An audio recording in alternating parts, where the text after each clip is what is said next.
ஆன்மீக நேயர்களுக்கு வணக்கம். இன்னைக்கு வீட்டு வாஸ்து வந்து நிறைய விஷயங்களோட தொடர்புடையது. வீட்டு வாஸ்து சரியா அமைஞ்சாதான் அந்த வீட்டுல உள்ளவர்கள் சரியாக இயங்க முடியும். அது பலருக்கு இப்ப பலருக்கும் தெரியறதில்லை என்றால், இப்ப நாங்கள் எங்கேயோ எங்கட வேலைகள், அதுகள் இதுகள் சம்பந்தமாக அதாவது வாழ்க்கை வந்து சரியான சிக்கலாகவும், வாழ்க்கை கொஞ்சம் நேரம் இல்லாம எதையோ நோக்கி ஓடுறதாகவும் நாங்கள் ஆக்கிக்கொண்டோம். அது களி. ஒரு பக்கம் களி. ம் எல்லாரும் ஓடுகிறார்கள் என்று எதையும் யோசிக்காமல் நாங்களும் அதையே பின்பற்ற ஆரம்பித்து, இன்றைக்கு என்ன செய்யறன்னு தெரியாத ஒரு சூழ்நிலையில முழிச்சு கொண்டிருக்கிறோம். யாருக்கும் இந்த நாங்கள் எங்களுக்கு உள்ள நிலைமைகளுக்கான காரணங்கள் புரியாம, எதையோ செய்து, எதையோ தேடி, ஏதோ அந்த சிக்கல்களுக்குள்ள சிக்கி தவிச்சு கொண்டிருக்கிறது தான் அதிகமா இருக்கு. அதுக்குள்ளால வெளியில வாரதுக்கு பலருக்கும் தெரியுதில்ல. காரணம் இன்றைய அறிவியல் எங்களுக்கு அதுலேருந்து வெளியில வாரதுக்கான நல்ல வழிமுறைகள தர்ற இல்ல. தராது. தராது. ஏனென்றால் இன்றைய கல்வி வந்து மாயை, மாயை.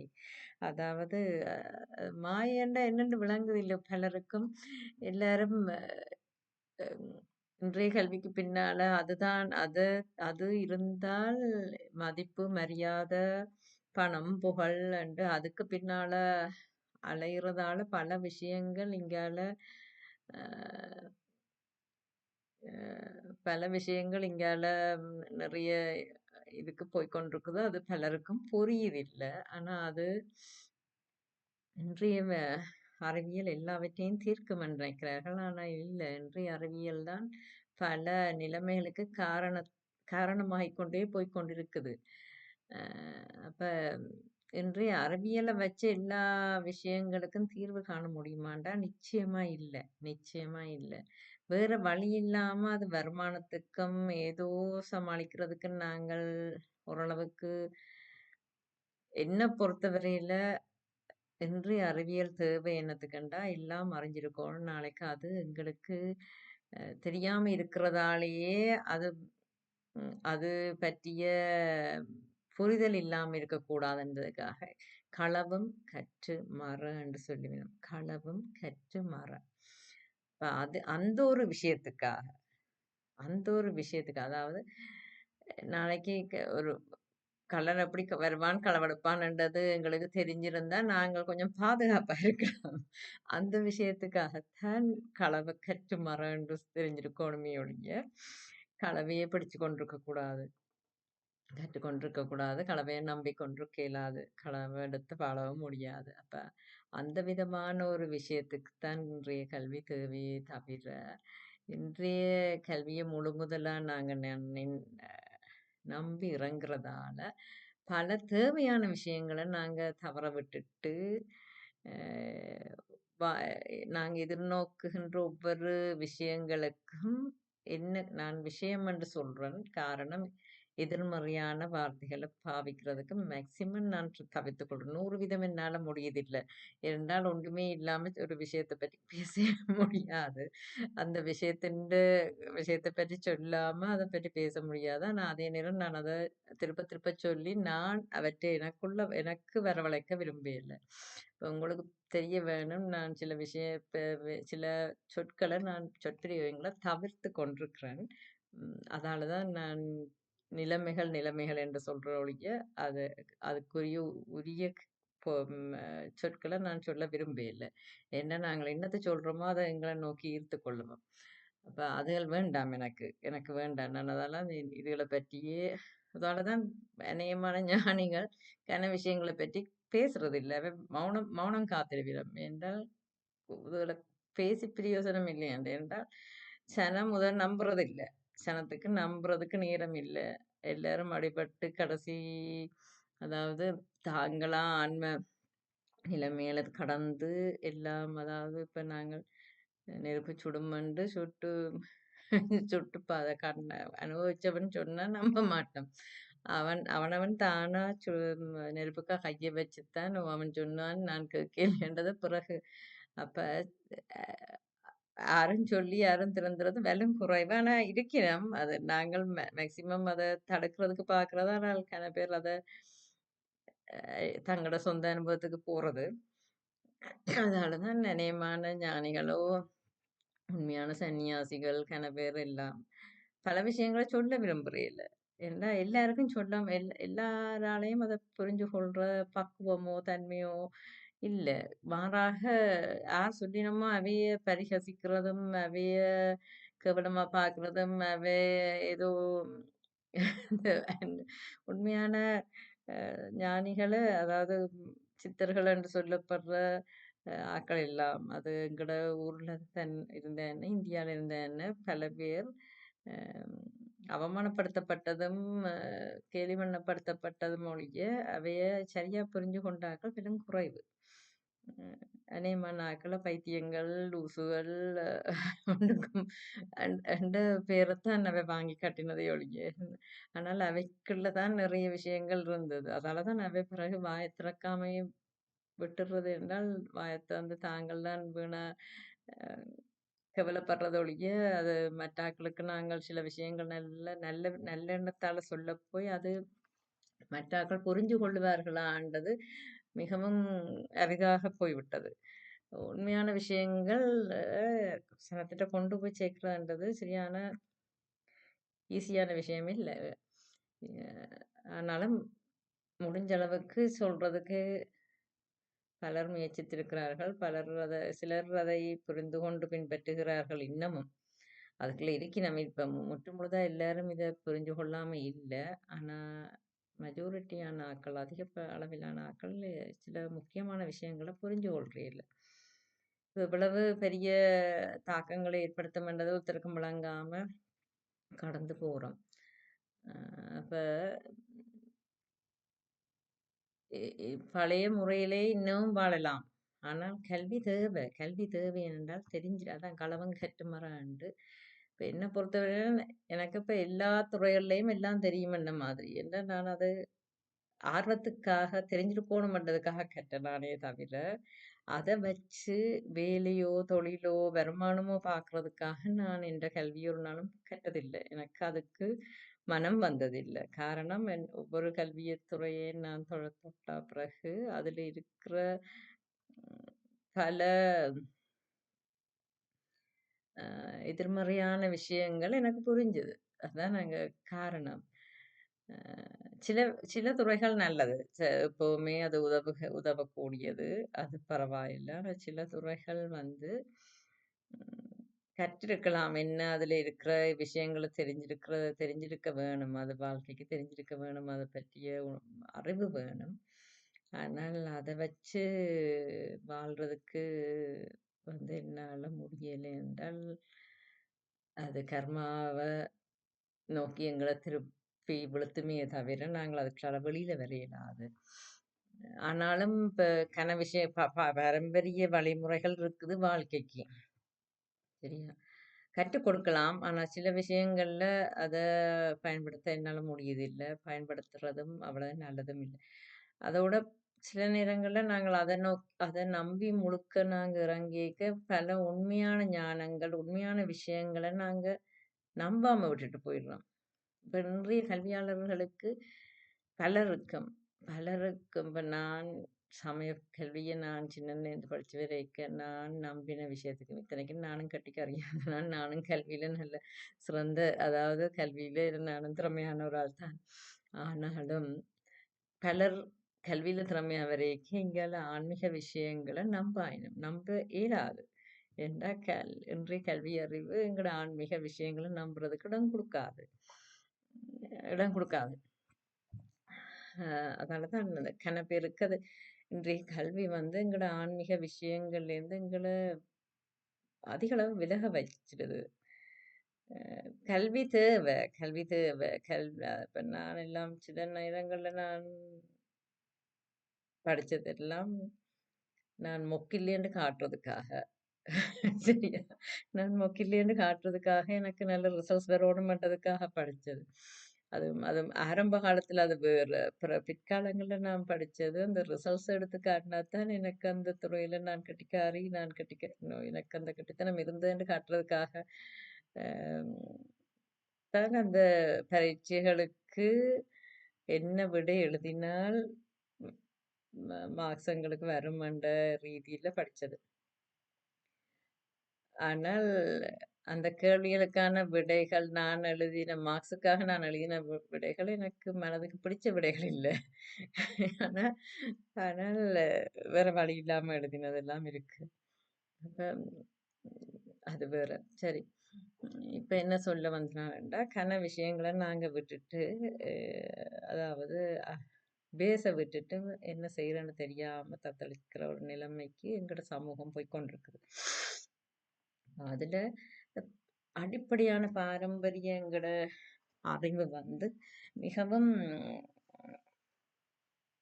தேவையான ஒன்று. அத அத எப்பவுமே நாங்கள் இப்ப என்னதான் கல்வி அறிவு இருந்தாலும், என்னதான் அத வச்சு நாங்க வருமானம் பார்க்க வேண்டியிருந்தாலும், வாழ வேண்டியிருந்தாலும், இப்ப கல்வி அறிவு அத வச்சு வாழணும்னு இல்ல. கல்வியறிவு தேவை. எங்களுக்கு நாங்கள் எல்லா விஷயங்களும் அதாவது மொக்கா இருக்காம, சில விஷயங்கள தெரியாம மெட்டாக்களங்கள வந்து ஏமாத்தாம இருக்கிறதுக்காக.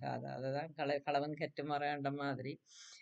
அந்த விஷயங்கள தெரிஞ்சிருந்தா தான் நாளைக்கு மெட்டாக்கள் எங்கள அந்த கல்விய வச்சு ஏமாத்தாம இருக்கிறதுக்காக கல்வியறிவு தேவையே தவிர, அத வச்சு வாழ வலிக்கிறது பல சந்தர்ப்பங்களில் சில சில சந்தர்ப்பங்கள்ல அத விட்டுட்டும் இருக்க இயலாது.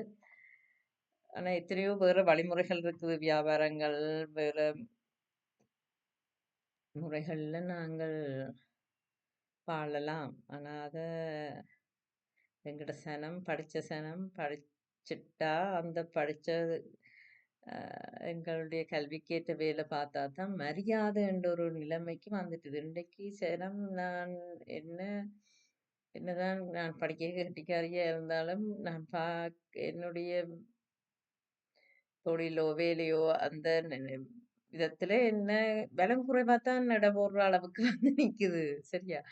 அ அப்ப ஆனா என்னால நல்ல வேலைக்கு போக இயலாதன்றோ, இல்ல நல்ல வடிவா படிச்சிருக்கலாம், நல்ல இன்னும் நிறைய செய்திருக்கலாம். எனக்கு அந்த தகுதிகள் எல்லாம் இருந்தும், நான் அதுக்கு பின்னால பிறகு ஒரு கட்டத்துக்கு மேல எனக்கு போக விருப்பம் வர இல்ல. போக விருப்பம் வர இல்லைன்னா, என்னுடைய ஆன்மீக ஞானம், ஆன்மீக அறிவு பல உண்மைகளை எனக்கு உணர்த்தியதால, எனக்கு இங்கால இந்த ஒரு பொய் கட்டமைப்புக்குள்ள என்னால அளவுக்கு மீறி எனக்கு என்னதான் கெட்டித்தனம் இருந்து. அதுல நல்லா நான் மற்ற ஆட்கள விட நல்லா செய்திருப்பேன். நல்ல நல்ல நிலைமைக்கு வந்திருப்பேன். ஆனா அதுக்கு எனக்கு போறதுக்கு இந்த ஆன்மீக ஞானம், உண்மை ஞானம் என்ன அங்கால நோக்கி பயணிக்க விட இல்ல. அவ்வளவுதான் காரணமே ஒழிய, நான் மற்ற ஆட்கள் இன்னும் கீழ எடை போடுற அளவுக்கு என்னுடைய நிலைமை இருக்கே இல்ல. ஆனால் உண்மை நிலைமை என்னன்னா, நான் தான் எனக்கு புரிஞ்சது மற்றவர்களுக்கு புரியல. அவ்வளவுதான். ஆனால் மாறி எடை போடுற அளவுக்கு வந்துட்டுது. சரி, அத பற்றி நான் கவலைப்படுறேன் இல்ல. என்றால் எனக்கு என்ன தெரியும்? எனக்கு என்ற டேலண்ட் எனக்கு தெரியும். எனக்கு எனக்குள்ள தான் உண்மையான விஷயங்கள் நிறைய இருக்குது. மற்றவைக்குத்தான் அதுல போய் அவன் ஆன்மீகத்த உண்மையான அறிவ, உண்மையான ஞானத்த விட்டுட்டினான். கவலைப்பட வேண்டியாக்கள் அவர்களே தவிர நான் இல்ல. ஆனா அவை அத உணரப் போறதில்லை. இந்த பிறவி முடியுற வரைக்கும். என்றால் அவைக்கு அந்த பக்குவம் வரப்போறதில்ல. அவை இதுல விளக்கங்கள தேடப் போறதில்ல. அப்ப அவை ப முடிஞ்ச பிறகு பிறவி முடிஞ்சு போய் தங்கட அடுத்த பிறவிக்கான நிலைமைகளுக்கு பார்க்க போய்க்கதான் அவைக்கான விஷயங்கள் விளங்கும். ஆனால் அது எத்தனை பிறவிகளுக்குள்ளால இவை வரப்போயினம்ன்றது எனக்கு தெரியல. அத பற்றி எனக்கு கவலையும் இல்ல. நான் சொல்ல வந்தது, வாஸ்துவால நிறைய இன்றைக்கு நிறைய விஷயங்கள் வாஸ்துவாலயே நடக்குது. அந்த வாஸ்துவ நாங்க கணக்க விட்டுட்டோம். வீட்டு வாஸ்து வந்து சரியான ஒரு இம்பார்ட்டன்டான இது. ஆரம்பத்துல சரியா இருந்திருக்க வேணும். அது இன்றைக்கு விதத்துல தடம் மாறி எங்கெங்கேயோ எல்லாம் போய் இப்ப இன்னும் இடத்துக்கு வந்திருக்குது. எப்படி அதுக்குள்ளால எங்கட சரம் மீண்டு வரப்போகுது. மீண்டு வாரது எவ்வளோ நல்லது. அதுவும் தென்னிந்திய வாஸ்து தமிழகத்தான். அதாவது தென்னிந்தியா எனக்கு மிச்ச இடங்கள் தெரியல. தமிழகம், கேரளா, யாழ்ப்பாணம். யாழ்ப்பாணம் அண்டு இலங்கை வாஸ்து 3ம் ஓரளவுக்கு இப்போ உணர்ந்திருக்கிறேன். அந்த விதத்துல பார்க்கைக ஈவன் உள்ளதுக்குள்ள ஓரளவுக்கு தமிழகத்து வாஸ்து கொஞ்சம் பரவாயில்லாத நிலையிலே இருக்குது. அதாவது வாஸ்து பார்த்து கட்டுற ஆட்கள்.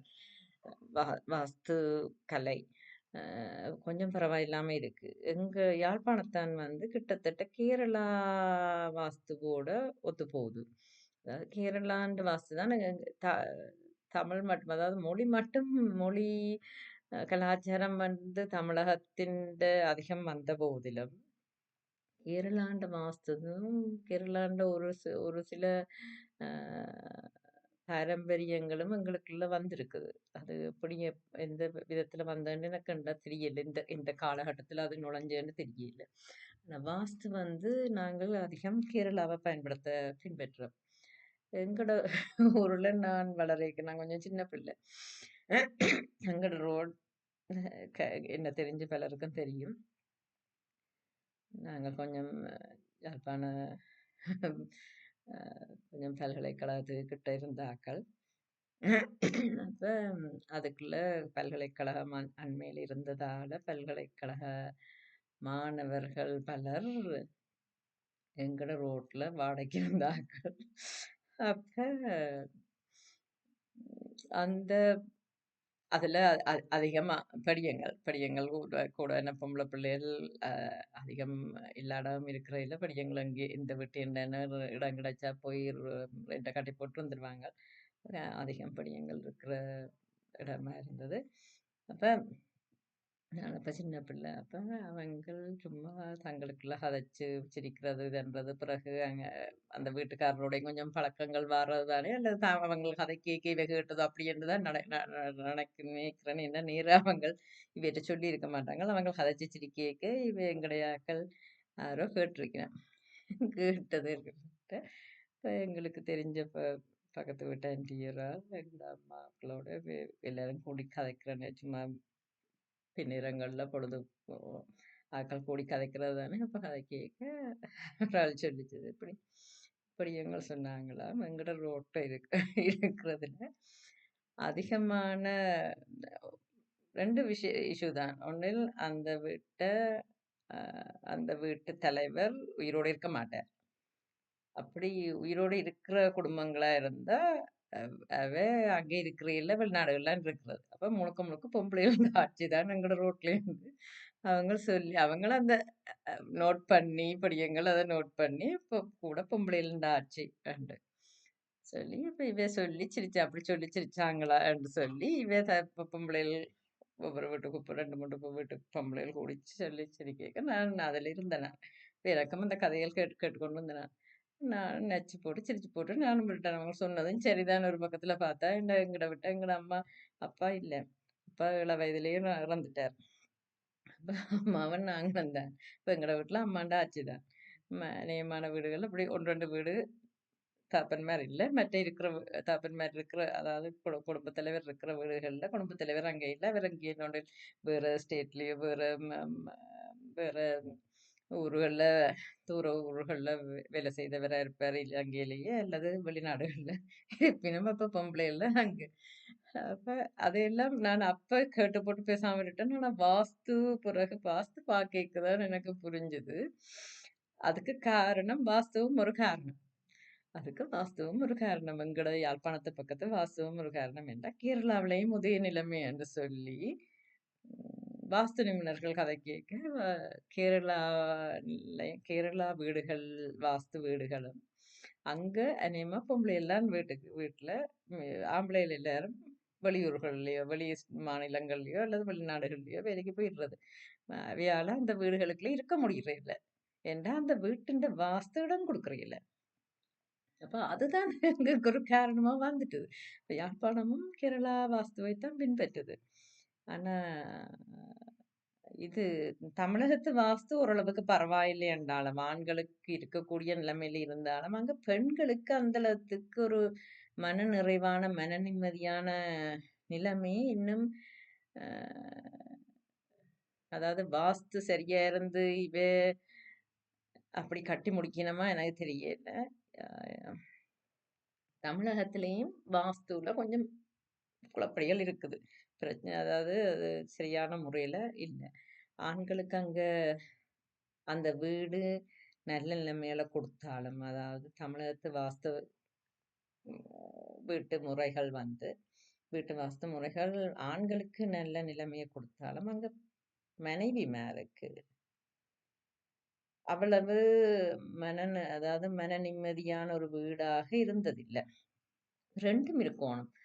ஆண்களுக்கு நல்ல செழிப்ப வேலையிலயோ, தொழிலிலயோ ஆண்கள் ஒரு ஸ்திரத்தன்மை இருக்கிறதுக்கும் அந்த வீடு உதவுறதா இருக்க வேணும். அதே நேரம் அந்த வீட்டின் முக்கியமான பெண்மணிக்கு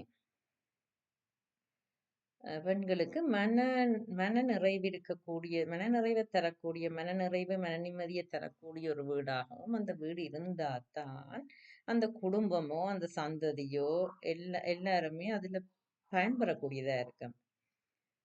அப்ப இந்த வாஸ்துல நிறைய விஷயங்கள் இருக்கு. ஆனா எங்கடியாக்கள் அது அப்ப அதாலதான் நிறைய ஒன்றில் குடும்பஸ்தனுக்கு, அதாவது அந்த வீட்டின் தலைமகனுக்கு, ஆணுக்கு, குடும்ப தலைவருக்கு நல்ல நிலையில் இருக்கணுமெண்டா வேலை, தொழில், வருமானம் என்ற ரீதியில தனக்கென்று தன்மானத்தோட வாழக்கூடிய நிலைமையும் அந்த வாஸ்துவால அமைக்கலாம்.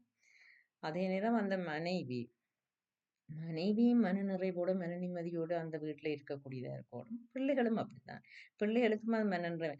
இந்த காலத்துல நாங்க பார்க்க போனா கணவனும் நிம்மதியா இல்ல ஒரு வீட்டுல. மனைவிக்கும் அந்த வீடு நிம்மதியை தரக்கூடியதாக இருக்கிறது இல்ல. பிள்ளைகளுக்கும் அந்த வீடு மன நிம்மதியை தரக்கூடியதா இருக்கு. அதனாலதான் கணக்க மன மன அழுத்தங்கள் அது இதுன்ட்டு நிலைமைகளுக்கு நாங்கள் ஆளாகி கொண்டிருக்கிறோம். குடும்பங்களுக்குள்ள நிறைய நிலைமைகள் நல்ல சந்தோஷமாகவோ, மன நிறைவாகவோ இல்லாம இருக்கிறதுக்கு இந்த காரணங்கள்லாம் முக்கியமாக அமைஞ்சு விடுது. அதை யாரும் அதை பெருசாக எடுத்துக்கொள்றே இல்லை. இனி அதாவது அந்த ஆணுண்ட கண்ட்ரோல்லாம் வீடு இருக்க வேணும். அதாவது ஆணுண்ட கண்ட்ரோல்ல தான் வீடு இருந்தாலும் இந்த ஆண் அந்த மனைவியும் மனநிறைவோட, மன நிம்மதியோட இருக்கக்கூடிய ஒரு நிலைமையும் இருக்கணும். சரியா? ஆணுண்ட வழிநடத்தல், ஆனால் மனைவிக்கு மனநிறைவான, மன நிம்மதியான இது என்ற குடும்பம், என்ற வீடு, என்ற குடும்பம் என்ற நிலைமை என்ற உணர்வு இருக்கக்கூடியதா இருக்கணும். அது முந்தின காலங்கள்ல இருந்தது. ஆனா இப்ப பிறகு அதெல்லாம் மாறினதாலதான் நிறைய நிலைமைகள்ல நாங்கள் உருவாகி கொண்டுட்டோம். பிள்ளைகளுக்கு நிம்மதி இல்ல, மனநிறைவு இல்ல. அதாலதான் அந்த பிள்ளைகள் அதிகமாக வழி தவறி போறதுக்கு மெயின் காரணம் வீட்டுக்குள்ள நிம்மதி இல்ல பிள்ளைகளுக்கு. காரணம் வீட்டு வாஸ்து அந்த பிள்ளைகளுக்கு நிம்மதியை தரக்கூடியதா இல்ல. குடும்பங்கள் எல்லாம் கணவன் மனைவிக்கிடையில அவ்வளவு ஒற்றுமையின்மை, பற்றின்மை, அந்த அதுக்கு எல்லாம் அப்படி பல நிறைய நிலைமைகளுக்கு காரணம் இந்த வாஸ்து குறைபாடு தான். இந்த வாஸ்துவ சரியான முறையில் இதுன்னா மனைவி அதாவது ஒரு ஆரோக்கியமான குடும்பமா இருக்கணும். கன்னடங்கள்ல பிள்ளைகளுக்கு மன அழுத்தங்கள், பிள்ளைகளுக்கு என்ன நடக்குதுன்னு பிள்ளைகள் தாய் தகப்பனுக்கு தெரியாத பிள்ளைகளும் சொல்றது இல்ல. திடீர்னு ஒன்று நடந்தா பிறகுதான் தாய் தகப்பனுக்கு ஏன் இப்படி வந்தது, என்ன நடந்தது, பிள்ளைகள் நல்லா தானே இருந்தது, ஏன்னா அங்க தொடர்பு இல்லை பிள்ளைகளுக்கு. ஒரு தாய் தகப்பனுக்கு சொல்லலாம்ன்ற நம்பிக்கை பிள்ளைகளுக்குள்ள வேற இல்லை. பிள்ளைகளுக்கு வர்றதுக்கு அதெல்லாம் நிறைய விஷயங்கள் நடக்கிறது காரணம் இந்த வாஸ்து. வாஸ்து அதுவும் அந்த இந்தியாவில் கொஞ்சம், தென்னிந்தியாவில் கொஞ்சம் பரவாயில்லை என்றால் ஆண்களின் சொத்து அதாவது குடும்ப சொத்து ஆண்களுக்கு தான் போகும். அதுதான் முறையும். ஆனால் கேரளால, யாழ்ப்பாணத்துல எல்லாம் பொம்பளைகளுக்கு தான் வீட்டை கொடுக்கறது, ஆம்பளைகளுக்கு இல்லை. ஆம்பளைகளை பொறுத்தவரையில அவர்கள் உழைப்பார்கள், அவர்களுக்கு உழைப்பு, அவர்களின் உழைப்பைத்தான் நினைக்கிறதை ஒழிய அவர்களுக்கு வீட்டு சொத்தை கொடுக்கறது பழக்கத்துல இல்லை. ஏண்டா ஆண் என்றபடியா அவன் உழைச்சி சம்பாதிக்கணும்ன்றது, அல்லது சீதனம் வார பொம்பளைட்ட சீதனமா எதிர்பார்க்கிற ஒழிய ஆண்களுக்கு வீட்டை கொடுக்குற இல்லை. ஆனால் அது தப்பான ஒரு இது. அது கேரளாக்கு எப்படி போச்சுன்னு தெரியாது. கேரளால இருந்து தான் யாழ்ப்பாணத்துக்கு வந்தது. யாழ்ப்பாணத்திலயும் அதேதான். பெண்களுக்கு தான் சீதனமா வீடு குடுக்குற வரைக்கும், ஆண்களுக்கு குடுக்குறது சரியான குறைவு. இனி இல்லை என்று அம் பெருஞ்சொத்து இருக்கேக்கு தான் ஆண்களுக்கும் ஏதாவது கிடைக்கிறதே ஒழிய, மற்றபடி பொம்பளைகள் அதிகமா இருக்கிற வீடுகள்ல ஆம்பளைகளுக்கு சொத்து கிடைக்கிறே இல்ல. அதெல்லாம் ஏனென்றால் அது ஆணுக்குத்தான் பெண்ணுக்கு சீதனமாக ஏதாவது பெண்ணு தானமா தான் குடுக்குறது. பெண்ணு பெண் கன்னிகா தானம். அதாவது ஒரு குடும்பத்த வளர்க்கிற அந்த சந்ததிய வளர்க்கறதுக்காக வார ஒரு ஒரு தானம் தானமாக புறப்பட்டு வார ஒரு உறவுதான் மருமகள். வசதி இல்லாத நிலைமையிலயோ அல்லது தங் வசதி இல்லாத வீடுகளுக்கு ம், மருமகளா போற பெண்ணாக இருந்தால், வசதியான குடும்பத்து இல்ல பிறந்த பெண்ணாக இருந்தால், அவர்கள் ஏதாவது பெண் எல்லாம் நன்றாக வாழ்றதுக்காக ஏதாவது கொடுக்கலாமே தவிர, மற்றபடி பெண்ணுக்கு சேதனம் என்ற நிலைமை வந்து பிறகு பெண் கொண்டு வராட்டி கொடுமைப்படுத்த ஆனா அதெல்லாம் இது தங்களுக்கு தாங்களே வைக்கிற சூனியம். இப்ப ஒரு குடும்பத்துக்குள்ள ஒரு பெண் வாழ வர்றாள் என்றால், அந்த பெண் வந்து வாழ வரையில்ல. அந்த பெண் இந்த குடும்பத்தின் சந்ததிய வாழ வைக்க வாராள். நாங்கள் எப்படி மாத்தி போட்டோம்? இந்த கால கால கொடுமையில, கலிக்கொடுமையில எப்படி மாத்தி போட்டோம்டா, அந்த பெண் வாழ வாராள் என்று நினைக்கிறவங்க, வாரவள் வாழ போறாள் கொண்டு வரட்டும். என்ற ஒரு நிலைமை அப்படி இல்ல. அந்த பெண் வாரதே அவள் வாரது உங்களோட குடும்ப உங்களோட சந்ததிய வளர்க்கறதுக்கு. உங்களோட சந்ததி பிறந்து வளர்ந்து நல்லா இருந்து அ ந நிம்மதியா வாழ்றதுக்காகத்தான் அந்த பெண் தன்ட வாழ்க்கைய கொடுக்க வந்திருக்கிறாள். அப்ப அவள நீங்கள் எவ்வளவுத்துக்கு நல்ல விதமா நடத்துறீங்களோ, இப்ப நல்ல குடும்பம் அதாவது ஓரளவுக்கு வசதியான குடும்பமா இருந்தால், ஆக பெரிய வசதி தேவையாண்டு இல்ல. உங்களால உங்களுக்கு சமாளிச்சு ஒரு குடும்பத்த சமாளிச்சு நாங்க இப்ப அளவுக்கு மீறி பேராசைப்பட தொடங்கிட்டோம். எப்ப பேராசை வந்ததோ, அதுக்கு பிறகுதான் இந்த சீரழிவுகள் எல்லாம். பேராசைகள் தேவையில்லாத ஒன்று. என்னத்துக்கு ஒவ்வொரு விஷயமும் என்னத்துக்காக, திருமணம் என்னத்துக்காக எல்லாம் உணர்ந்துட்டா, பேராசைக்கு அங்க இடம் தேவையில்லை. ஒவ்வொருத்தராலையும் சிம்பிளா, எளிமையா வாழலாம். ஆனா, நாங்கள் அளவுக்கு மீறி எதிர்பார்க்கிறதால, எங்களுக்கு எதுவுமே திருப்தி தருவதில்ல. அப்ப வார வண்ணம் நிறைய கொண்டு வந்தா தான் நாங்கள் எங்களுக்கு அந்த பெருமை, நிறைய நாங்கள் நாங்கள் கொட்டி சிந்தி செலவழிக்க உதுகளால கர்மாவத்தான் தர்றமே ஒழிய, நாங்கள் என்னத்துக்காக திருமணம், குடும்பம் என்று உருவாக்க வழிக்கிட்டோமோ, அதுன்ற அர்த்தம் இல்லாம, மேலும் பாவத்தை தேடி அடுத்தடுத்த பிறவிகள் எங்களுக்கு மோசமாகத்தான் அமையுமே ஒழிய நல்லதாக அமையாது. நாங்கள் இதுக்குள்ளேருந்து நல்ல வாழ்க்கை வாழ்ந்தோம்டா, நாங்கள் வாரவளையும் நாங்களும் நன்றாக நடத்த வேணும். வாரவளும் நிலைமை உணர்ந்து நடக்க வேணும். அப்ப அது எங்களுக்கு பெற்றோருக்கு இல்லாததால பிள்ளைகளுக்கு அது தெரியாம போனது. அத பிறந்த அதாவது மகனுக்கா இருந்தா என்ன, மருமகளுக்கா இருந்தா என்ன, அதுகளுக்கு தெரியாம போறதுக்கு காரணம் 2 பக்கத்து பெற்றோருக்கும் தெரியாம இருக்கிறது விஷயம். 2 பக்கத்து பெற்றோருக்கும் தெரிஞ்சிருந்தால், அவர்கள் பிள்ளைகளுக்கு சொல்லிக் குடுத்து தான் வளர்க்க வேணும். பிள்ளைகளுக்கு சொல்லிக் குடுத்து தான் திருமணம் செய்து வைக்கணும். அப்ப அப்படி 2 பக்கத்து பெற்றோரோட ஆதரவும் இருந்தா, பிள்ளைகள் தப்பா நடக்கிறதுக்கு வழி இருக்காது. அதுகள்ல இருந்து நாங்க தவறிட்டோம். என்னத்த நாங்க கடத்தோணும்? நாங்கள் இப்ப என்னத்த மெயினா மெயினா எல்லாரும் பெருசா எடுக்கிறது பிள்ளைகளோட படிப்பு, படிப்பு, படிப்பு. பிள்ளைகள் படிச்சு பெரிய படிப்பு படிச்சு பெரிய வேலையில இருந்து அவ்வளவுதான் எல்லாரும் எதிர்பார்க்கிறது. வேற எதுவுமே இந்த பிள்ளைகளுக்கு நாங்க சொல்லிக் குடுக்குறது இல்ல. வேற எந்த விஷயமுமே சொல்லிக் குடுக்குறது இல்ல.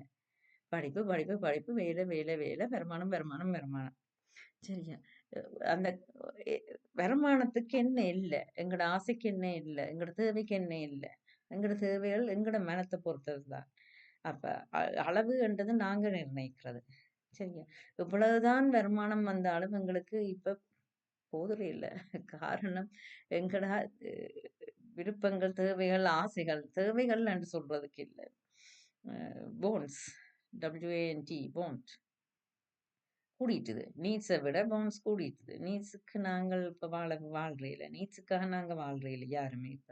இப்ப எல்லாரும் போன்ஸுக்காக வாழவழிக்கிட்டாங்க. அந்த நிலைமை தான் இன்றைக்கு எல்லாட்ட குடும்பங்களுக்குள்ளயும் நிறைய இதுகளை கொண்டு வந்திருக்குது. ஆனால் அது யாருக்கும் நன்மையான விஷயம் இல்லைன்றதை எப்போ உணர போறீங்களோ தெரியாது. இப்ப வாழ்ந்து முடிச்சு பெரிய கட்டித்தனமா நாங்க வெற்றிகரமா எல்லாரையும் மெட்டாக்களுக்கு ஷோ காட்டி எல்லாம் இதாண்டி பெருமையா வாழ்ந்து முடிச்சு போன பிறகுதான் தெரியும் இதுல எத்தனை பேருக்கு என்னவெல்லாம் அநியாயம் செய்து எவ்வளவு கர்மாக்களை கொண்டு போறோம். அடுத்த பிறப்பு அந்த கர்மாக்கள்ன்ற அடிப்படையில தான் நாம போடுவோம். இப்ப இந்த ஜென்மத்துல நாங்க நல்லா ஆடம்பரமா பெருமையா சந்தோஷமா வாழ்ந்துட்டு போகலாம். ஆனா அடுத்த பிறப்பு நாங்க செய்த கர்மாக்களை பொறுத்து தான் அப்ப அடுத்த பிறப்பு நாங்கள் ஏழ்மையா பிறந்தா மோசமான இடங்கள்ல பிறந்தா அது தேவையா? அது தேவையா? அது தேவையா? இப்ப யாருக்கும் அந்த அடுத்த பிறவியை பற்றி அதாவது இந்த பிறவிக்கு முடிஞ்ச பிறகு என்ன நிலைமைன்ற விஷயம் யாருக்குமே தெரியாதால யாருமே அதை பற்றி கவலைப்படாம இருக்கிறோம். ஆனா என்ன செய்தாலும் but goes around comes around வெஸ்டர்னே சொல்லி வச்சிருக்கிற அளவுக்கு அவைக்கும் ஒன்றும் தெரியாம இல்ல. ஆனால் எங்கள்ல இவ்வளவு பேருக்கு என்ன ஒண்ணும் தெரியாம இருக்குதோ அதே மாதிரியான கணிசமான அளவு அவையிலேயும் சில பேருக்கு தெரியாம இருக்கு. ஆனா எவ்வளவு பேருக்கு தெரிஞ்சிருக்கோ விஷயங்கள் உண்மையான இந்த ஆன்ம ஞானங்கள் கர்மாக்களை பற்றி அதே அளவு பெர்சன்டேஜ் அவையிலேயும் தெரிஞ்சாக்களும் இருக்கணும். அதனாலதான் அந்த அவைகிட்ட இருந்தே வந்தது what goes around comes around. அவையே கர்மா பற்றி கர்மா பற்றி சொல்லிப்பாங்க. கர்மாண்டா அவைக்கும் விளங்கும். கர்மான்னு சொன்னாலே எழுதினாலே KARMA என்று எழுதினாலே அவைக்கும் கர்மாண்டா என்னென்று விளங்கும். சரியா? அது எங்கள்கிட்ட இருந்து வந்ததில்லை, அவைக்கும் தெரியும். சரியா? எங்கள ஆக்கள்ல கலியால எங்கட ஆக்கள்ல இவ்வளவு பேருக்கு இவ்வளவோ 80 விதமான ஆக்களுக்கு என்னென்றதுகள் எல்லாம் தெரியாம நாங்கள் விளத்தி போய் நிக்கிறோம். அதே அளவுக்கு அவையிலையும் விளத்தி போய் இருக்கணுமே ஒழிய அந்த விளத்தின கூட்டத்தை தான் நாங்கள் கம்பேர் பண்ணி அவையை பின்பற்றி கொண்டிருக்கிறோமே ஒழிய அதுக்குள்ள நல்லா இருக்கிற கூட்டத்தை பற்றி ஒருத்தருக்கும் தெரியாது. அதுகள் அமைதியா இருக்குது, அதில் அமைதியா குடும்பம் நடத்துதல், அதில் நல்ல விதமா தான் வாழுது. சரியா? அந்த கொஞ்சம் பெர்சன்டேஜை பின்பற்றுறதுக்கு எங்கடையாக்களுக்கு தெரிகிறே இல்லை. சரியா? எங்கடையாக்களுக்கு அப்படி ஒரு கூட்டம் இருக்காண்டு கூடி தெரியாத நவே இல்லைன்னு எல்லா விஷயம் தெரிஞ்ச ஆக்கள் இருக்கணும். ஆனா நாங்க கம்பேர் பண்றவங்களுக்கு இந்த இந்த இந்த இந்த பழுதாவரண கூட்டத்தை தான். சரியா? நாங்களும் பழுதாவரண கூட்டங்களை கம்பேர் பண்ணி அதுகளோட சேர்ந்து நாங்களும் கெட்டு குட்டிச்சவராகி கொண்டிருக்கிறோமே ஒழிய நல்ல நல்ல வழியில போகணும்ன்ட்டு யாரும் நினைக்கிறது இல்லை. அப்ப இந்த வாஸ்து உண்மையிலேயே பாரம்பரிய வீடு மகனுக்குத்தான் போகணும். காரணம் அது அந்த அந்த அந்த ஆண் சந்ததி கட்டின உழைப்புல வந்த வீடு. அந்த ஆண் சந்ததியின் உழைப்புல வந்த வீடு காணாம போற பெண்ணுக்கு கொடுத்து விட்டா அதை இன்னொரு ஆண் சந்ததியை வளர்க்க போகுது, இப்ப பயன்பட போகுது. சரி, அப்படி போறது இல்லை. அதனாலதான் அந்த வீடே ஏன்டா இப்ப பெண்ணு ஒருத்தி ஒரு குடும்பத்துக்குள்ள மருமகளா வரைக்க மூத்த மருமகளா குலவிளக்குன்னு சொல்றவ. குலவிளக்கு. அந்த குலத்தை வளர்க்க வந்த குலவிளக்கு. அப்ப அது அந்த கணவனுடைய பாரம்பரிய வீட்டுல அந்த கணவனோட தாய் தான் அது வரையில அந்த வீட்டுக்கு விளக்கு ஏத்தி கொண்டு வந்திருப்பான். மூத்த மருமகள் வந்தோன்னா அந்த மூத்த மருமகள்லாம் அதுக்கு பிறகு விளக்கு ஏத்தணும். மூத்த மருமகள்லாம் அந்த குடும்பத்துல இனி அடுத்த மருமகள் வந்தாலும் அந்த மூத்த மருமகளோட கைதான் ஓங்கி இருக்கும். ஆனால் அந்த மூத்த மருமகளை மாமிய சரியாக அந்த குடும்பத்தை எப்படி வழிநடத்துறன்றத அவ நல்ல விதமா சொல்லி கொடுக்கறது. ஏன்னா அந்த குடும்பம் ஒரு ஒரு ஒரு ஒரு கூட்டு உறவுகள். அப்ப மருமகளுக்கும் மாமிக்கும் இடையில நல்ல ஒரு ஒற்றுமையும் அன்பும் பரிவும் எப்படி தாய் வீட்டுல இருக்க தாய்க்கும் மகளுக்கும் இருந்ததோ அதே அளவு இது மாமிக்கும் மருமகளுக்கும் இங்க இருக்க வேணும். இந்த குடும்பத்துல மாமி மூத்த மருமகளை இனி அந்த மருமகள் தனக்கு பிறகு அந்த மருமகள்லாம் அந்த குடும்பத்தை கட்டி காக்க போறான்ற உணர்வு மாமிக்கும் இருக்கணும், மருமகளுக்கும் இருக்கணும். இப்ப குலவிளக்குன்னு சொல்லி விளக்கு கொடுத்து அந்த விளக்கேத்த வைக்கிறவ மூத்த மருமகளை அந்த அந்த மருமகள் தான் அப்புறம் அந்த குடும்பத்துல விளக்கேத்த வேணும், எல்லா விஷயங்களும் செய்யணும். அதுக்கு மாமியார் உறுதுணையா இருப்பா. ஏன்னா தனக்கு பிறகு அதை பழக்கி விடணும். தான் இவ்வளவு என்ன மாதிரி அந்த குடும்பத்தை நடத்தி வந்தேன்றதை மருமகளுக்கு பழக்கி விடுறது. அப்ப அதுதான் கூட்டு குடும்பம். அப்ப அந்த மகனுக்குத்தான் அந்த வீடு புற போகும். சரியா? அது போறாண்டு அப்புறம் தாய் தகப்பன் புறம்பா இருக்கிறே இல்லை. அது ஒரு ஆட்கள் இருக்கிற வீடு அப்படியே பாரம்பரியமா வரும். அந்த மூத்த மகனோட அந்த எல்லாருமா சேர்ந்திருப்பினம் ஆண்கள் எல்லாரும். சரியா? அப்படித்தான் இருக்கிறதே ஒழிய, ஒரு குடும்பத்துக்குள்ள பெரிய வீடுகள், பத்தியான வீடுகள், பெரிய வீடுகளாம். அதுக்குள்ள வடிவா இருக்கலாம். இப்ப இன்னும் எல்லாருக்கும் தனித்தனி அறை வேணுமென்று நாங்கள் கு கு கூத்தடிக்கிறோம். கூத்தடிக்கிறோம்னு தான் சொல்ல வேணும். அது ஒன்றும் வாழ்றதில்லை. இப்ப இருக்கிறது வாழ்க்கை இல்ல, கூத்தடிக்கிறது. அப்ப அந்த காலத்துலாம் வாழ்ந்தவ. சரியா? அப்படித்தான் இருக்கிறது வாழ்க்கை. ஆனால் இப்ப என்னன்னா பொம்பளை இருக்கு. அதாவது தாய் தகப்பன் கட்டின வீட்ட மகளுக்கு குடுத்து விட்டா, அது வரையில அந்த குடும்பத்துல தாய் தகப்பன் வாழ்ந்த குடும்பத்துல அந்த தாய் தான் அந்த வீட்டுல விளக்கேத்தி அந்த அந்த குடும்பங்கள் என்ன அந்த வீட்டுல இருக்கிற தேவதைகள் என்ன ஒவ்வொரு வீட்டுகளுக்குள்ள தேவதைகள் இருக்கிறது. அதனாலதான் நல்ல வார்த்தைகள் சொல்லணும்ன்றவன். நாங்கள் சொல்ற வார்த்தைகள அந்த தேவதைகள் கேட்டுட்டு, அப்படியே ஆகட்டும், அப்படியே ஆகட்டும்ன்னு சொல்லிடும். அப்ப நாங்கள் நல்ல வார்த்தை சொன்னா, அப்படியே ஆகட்டும்ன்னா அது எங்களுக்கு பலிக்கும். ஏன்னா தேவதைகள் சொல்ற வாக்கு பலிக்கும். நாங்கள் ஏதாவது கெட்ட வார்த்தையில சொன்னா, அதுவும் அப்படியே ஆகட்டும்ன்னு விட்டா, அது அது அது எங்களுக்கு பலிச்சிடும். அதுக்காக தான் வீடுகள்ல நல்ல வார்த்தைகள் ஒலிக்கணும்னு. அப்ப அந்த வீடுகள்ல இருக்கிற தேவதைகள் என்ன, அந்த தாய் வழிபட்ட தெய்வங்கள் என்ன, அதெல்லாம் அந்த தாய் வழிபட்டது அந்த அந்த அந்த குடும்பம் நல்லா இருக்கணும். அப்ப அந்த தெய்வங்கள் எல்லாமே அந்த அவையண்ட குடும்பத்தினதாயிடும். சரி அந்த வீடு எல்லாமே அவையண்ட உணர்வுகள், அவையண்ட வாழ்க்கை முறைகள், அவையண்ட உணர்வுகளோட இருக்கிற வீட்ட மகளுக்கு குடுத்தா, பிறகு வார அந்த மகளண்ட கணவன் வந்து வேறொரு ஆணடியில இருந்து வர்றது. அப்ப அந்த அந்த ஆண் வந்திருக்கேக்கு இந்த மகள் இதண்டேக்கு இந்த பழைய அதாவது அந்த மகளண்ட தாய் தகப்பன்ட முன்னோர்கள் எல்லாம் அந்த வீட்ல இருந்து ஆசீர்வதிக்கிற வீடு அது. அது இப்ப வேறொரு ஆணின்ட சந்ததி அதுக்குள்ள நுழையேக்க 2ம் கிளாஷ் ஆகும். நிம்மதியா வாழ இயலாது அந்த வீட்ல.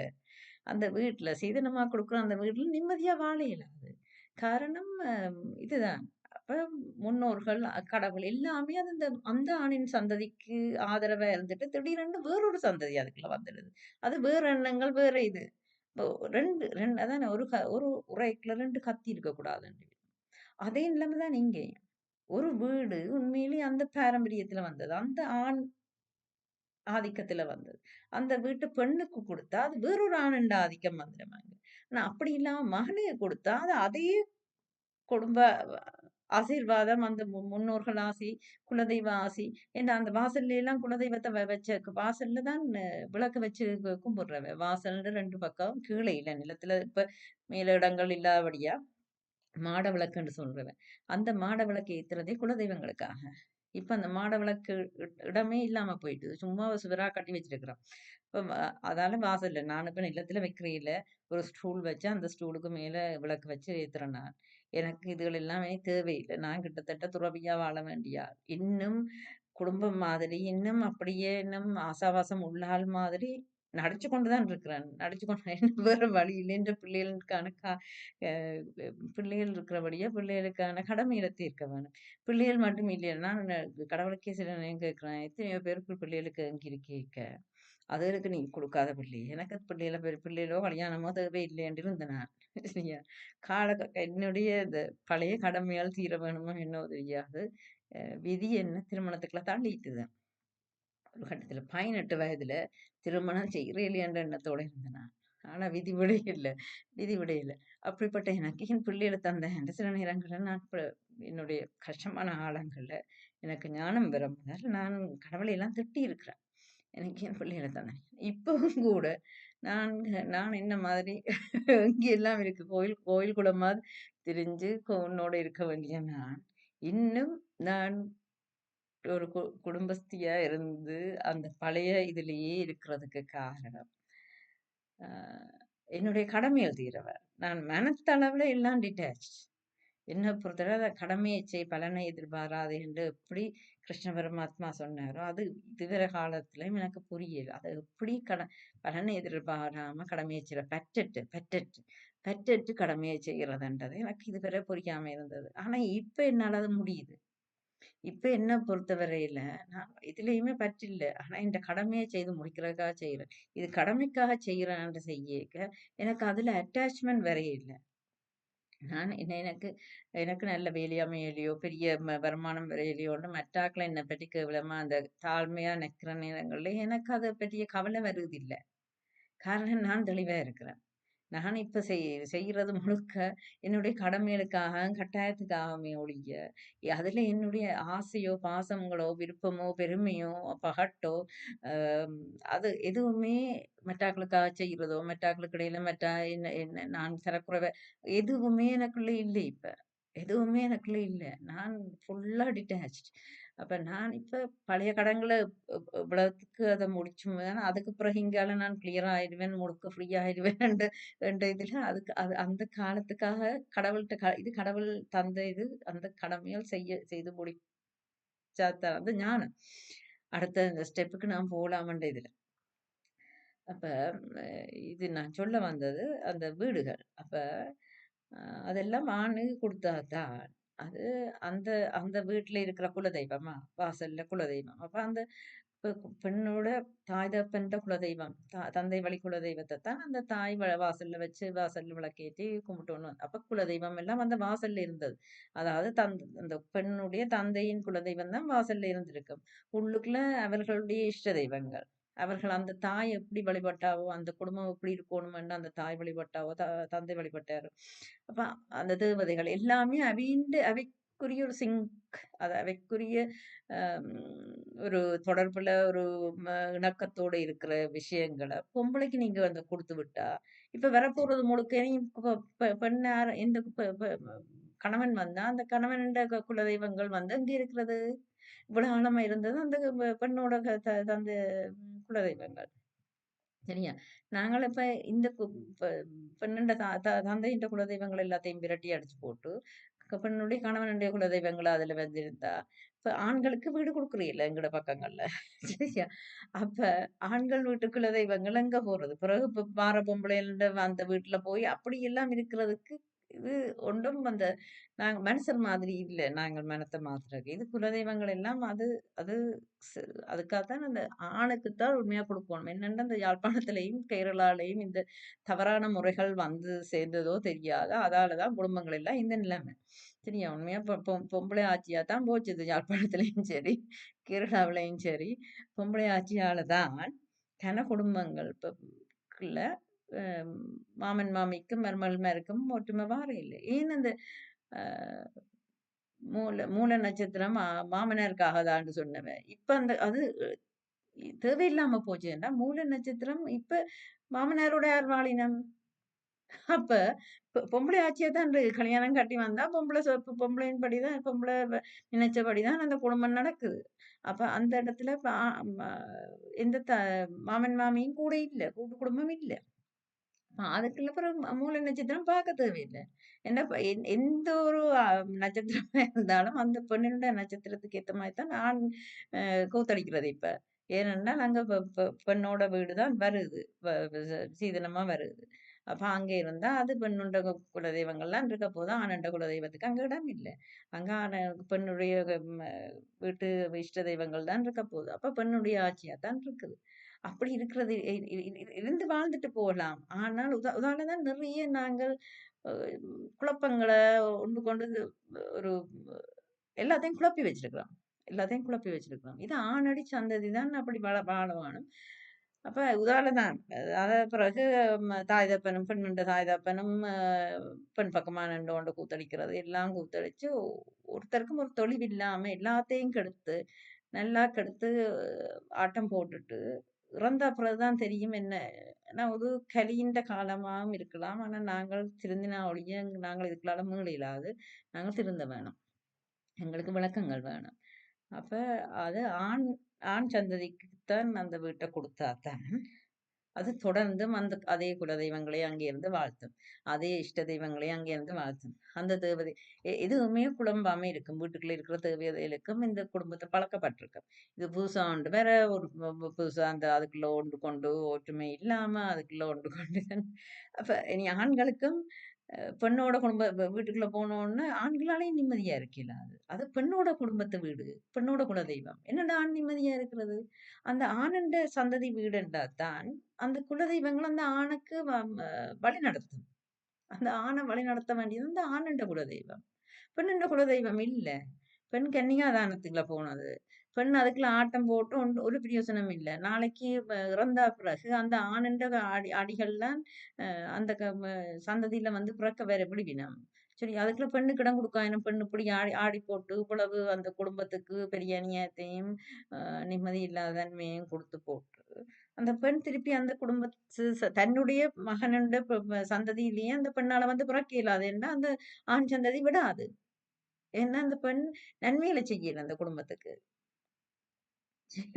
அப்ப அதுக்குள்ள நெறைய விஷயங்கள் இருக்குது. அதுக்குள்ள நெறைய விஷயங்கள் இருக்குது. அ அப்ப இது புரியாம இருந்து என்ன செய்றதுன்னு தெரியாம இருக்கிற உதய இஷ்யூவால எங்கட வீடெல்லாம் அப்படித்தான். ஒரு ஆண் அதுக்குள்ள நிம்மதியா இருக்கக்கூடிய வீடா கட்டப்படுது. இத்தனைக்கும் வாஸ்து பிடிச்சு தான் இத்தனைக்கும் எங்கட அப்பாவும், அப்பம்மாவும் சேர்ந்து கட்டின வீடு. வாஸ்து எல்லாம் கேட்டு வாஸ்துப்படி தான் கட்டின வீடு. அங்க இருந்த வாஸ்து மாறுனதுல வாஸ்து நிபுணர்கள் ஒருத்தருக்குமே, வாஸ்து தெரிஞ்ச ஆட்கள் ஒருத்தருக்குமே சரியான வாஸ்து தெரியல. தெரியல. கேரளா வாஸ்து தான் அங்க ஓடுது. அப்ப அங்க பெண்கள் மட்டும் தான் ஆளலாம். பெண்கள் மட்டும் தான் ஆளலாம். அநேகமான வீடுகள் அதான் நடக்குது. அங்க ஆண்கள் நிம்மதியா இருக்கையில ஆண்கள் அப்ப ம ம ம ம வருமானத்துக்கு வழி இல்லாம வெளியிடங்களுக்கு வருமானம் தேடி போறது. இப்ப வெளியிடங்களுக்கு போயிருக்கையில அங்க ஆண்கள் நிம்மதியா இருக்கிறார்கள். எங்கேயோ போய் எங்கேயோ ரூம்களுக்குள்ள இருக்கிறது தானே. எப்படியோ இருந்து இங்கே இந்த வீட்ல, சொந்த வீட்ல ஆண்களால நிம்மதியா இருக்க முடியல. பெண்கள் தான் ஆட்சி. ஆனா என்ன நடக்குது? பெண்கள் ஆட்சி நடந்தால், அங்க அந்த குடும்பம், அந்த சந்ததி, ஆண் சந்ததி தான் சரியான சப்போர்ட்டோட இருக்க வேண்டிய. அவ பெண்கள் ஆட்சின்னா கணவன் மேல்ட்ட குடும்பங்கள ஆதரிச்சு நடக்கவே இல்ல. தங்களோட குடும்பங்கள தான் அப்ப என்ன செய்றோம்? நாங்கள் எங்களுக்கும் அநியாயம் செய்து, எங்களோட பிள்ளைகளுக்கும், சந்ததிக்கும் அநியாயம் செய்றோம். பிள்ளைகளும் நிம்மதியா இருக்க போறதில்ல. இந்த ஆணுண்ட முன்னோர்கள் வந்து ஆசீர்வதிச்சா தான் பிள்ளைகள் நல்லா இருக்க முடியும். நாங்க அத செய்யறே இல்ல. அத செய்யறே இல்ல. அப்ப இதெல்லாம் விஷயங்கள் நாங்கள் மாறினா ஒழிய, அதால அந்த 2 கல்யாணம், 3 கல்யாணம் எல்லாம் பொம்பளைகளுக்கு வருது. ஆனா இப்ப என்ன முதல் திருமணம் மட்டும்தான் நாங்கள் அக்னி வளர்த்து செய்கிறோம். 2வது திருமணங்கள் ரெஜிஸ்டர் பண்ணி போட்டிருக்கிறேன். 2ஆம் தினம் கல்யாணத்துக்கு செலவு செய்யவோ, ஐயர கூப்பிட்டு நாள் பார்த்து செய்யவோ யாரும் தயாரா இல்ல. அப்ப பிறகு 2வது 3வது கல்யாணம் எல்லாம் கீப்பு மாரி தான் போகுது. கீப்பு மாரி தான் போகுது.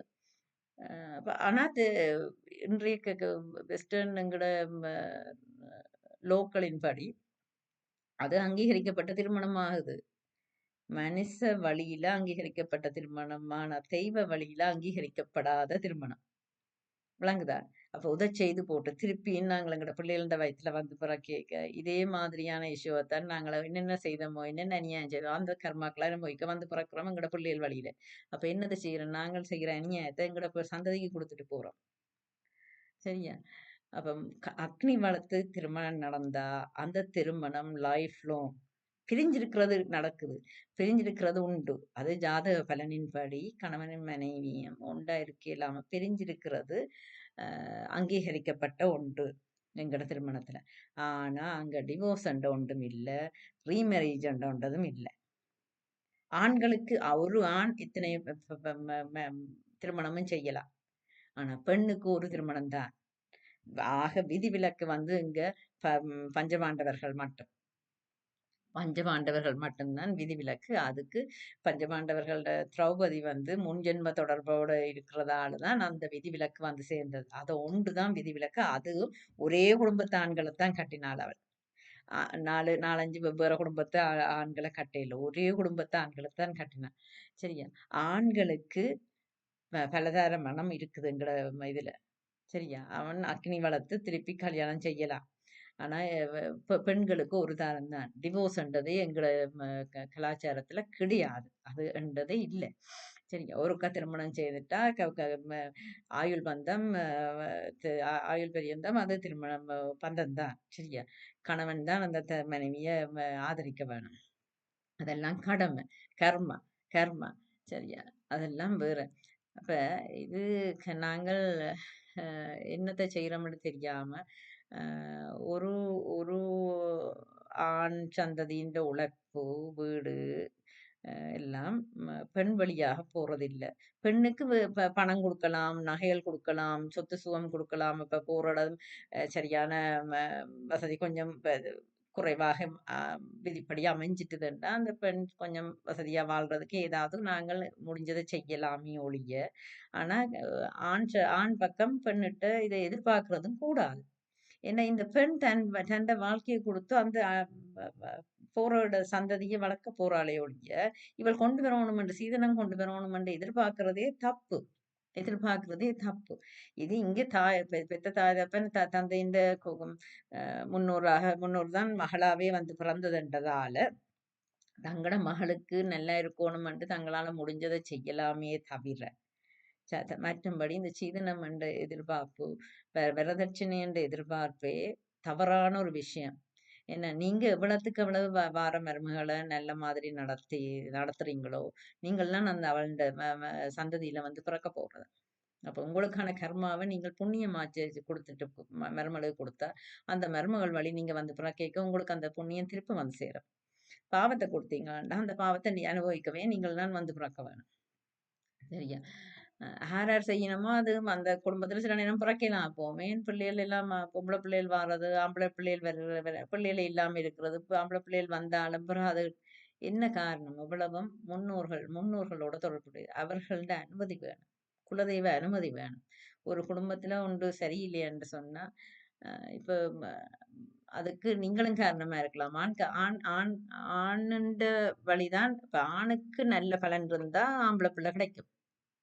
ஆனா என்ன கடைசியா, இந்த பெண்ணால எனக்கு நல்ல பொம்பள பிள்ளைகள் கிடைக்கலையேன்னு சொல்லி கொடுமைப்படுத்துற ஆட்கள் எல்லாம் வருகுது. ஆனா அது வந்து பிறக்கிறதே ஆணுண்ட முன்னோர்கள் டிசைட் பண்ணணும். அந்த குடும்பத்துல வந்து பிறக்க. சரியா? அதுக்கு ஆண் சரியா இருக்கணும். அந்த குடும்பம் அத தவறுகளில் செய்யாம வந்திருக்கணும். அதுக்காக தான் குலதெய்வத்த பிடிக்கணும்ன்றது. குலதெய்வம் தான் அந்த அனுமதிய குடுக்கக்கூடியது. அதுதான் அந்த குடும்பத்து முன்னோர்கள வழிநடத்தக்கூடியது. அப்ப அதெல்லாம் நாங்கள் செய்யற நிறைய இதுகள். இப்ப எங்கட முக்கியமா யாழ்ப்பாணத்தாக்கள் வாஸ்துல கொஞ்சம் கவனம் இருக்க வேணும். அது ஆண்களும் வசிக்கக்கூடியதாகவும், அந்த குடும்பத்து பெண்மணியும் குலவிளக்கம் நிம்மதியா இருக்கக்கூட பிள்ளைகளும் நிம்மதியான அ முறைகளோட இருந்தா தான் இப்ப அந்த தற்கொலைகள், மன அழுத்தங்கள் இதுகளெல்லாம் வர்றதுக்கு காரணம் அந்த வீட்டுண்ட வாஸ்து பிழைக்கிறதாலேயும் தாய் தகப்பனுக்குள்ள ஒற்றுமை இல்லாத காரணம் இதுதான். என் குடும்பம் என்னத்துக்காகன்னு தெரிஞ்சால், ஆண்களோ, கணவர்மாரோ, மனைவிமாரோ, மாமன் மாமியோ எப்படி தங்களுக்குள்ள ஒற்றுமையா இருக்கோணும், எப்படி ஒருத்தருக்கு ஒருவர் ஆதரவா, உதவிகரமா இருக்கோணும்ன்றத உணர்ந்து கொண்டா, எல்லாமே சரியா வந்து அமையும். அது இல்ல எங்கள் நன்மைக்காகத்தான். இதுகளெல்லாம் எப்படி தெரிஞ்சு கொண்டு, எப்படி இதுகளெல்லாம் மாற்றி அமைக்க போறீங்களோ தெரியல. இது ஒரு சாபக்கேடுங்கட ம இனத்துல ஒரு சாபக்கேடு. வரதட்சணை, மாமியார் கொடுமை, மாமனார் கொடுமை என்றும், பெண்கள் மூலமா வீடு வ வ வ வ புதுசா வீடு கட்டி குடுக்குறது வேற. வாழ்ந்த வீட்ட பெண்களுக்கு குடுக்குறது. பெண்களும் நிம்மதியா இருக்க முடியாது. எங்கட சந்ததியும் பெண்கள் பிறந்த தந்தையின் வழிச்சந்ததியும் நன்றாக வரணும் என்று சொன்னால், பெண்களுக்கு வாழ்ந்த வீட்ட குடுக்கக்கூடாது. வேணுமென்றா வசதி இருந்தா கட்டி குடுங்கோ. கட்டி குடுக்கலாம். ஆனால் அது அதால தான் அந்த எதிர்பார்ப்புகள் வந்து, பெருமை, ஷோன்ட்டு வந்து நிறைய விஷயங்கள் வருது. என்னத்துக்காக பெண் என்றது தெரிஞ்சால், தங்களோட சந்ததிய வளர்க்கறதுக்கு, பாவ புண்ணியங்கள கரைக்க வேணும், கர்மாவ கழிக்கோணும்னு தெரிஞ்சா, அவரவர எல்லாரும் மனசாட்சிப்படி நல்ல விதத்துல வாழலாம். பேராசை பெருநஷ்டம்.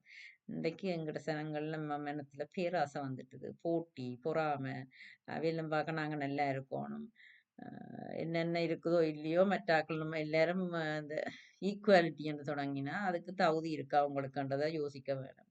இனி விரலுக்கு தகுந்த வீக்கமா இருக்கிறதுல ஒன்றும் கெட்டு போயிடாது. இப்ப எனக்கு இவ்வளவு திறமைகள் இருந்தது. நான் எங்கேயோ இருந்திருக்க வேண்டிய நான் இவ்வளவு உழைச்சு கொண்டு இவ்வளவு பெரிய பதவியில ஆனா இவ்வளவத்தையும் நான் தட்டினது நானாத்தான். நானாத்தான் வேண்டாமென்று விட்டேன் நான். ஏனென்றால் எனக்கு சில விஷயங்களை என் மனதுக்கு ஒப்புக்கொள்ளல.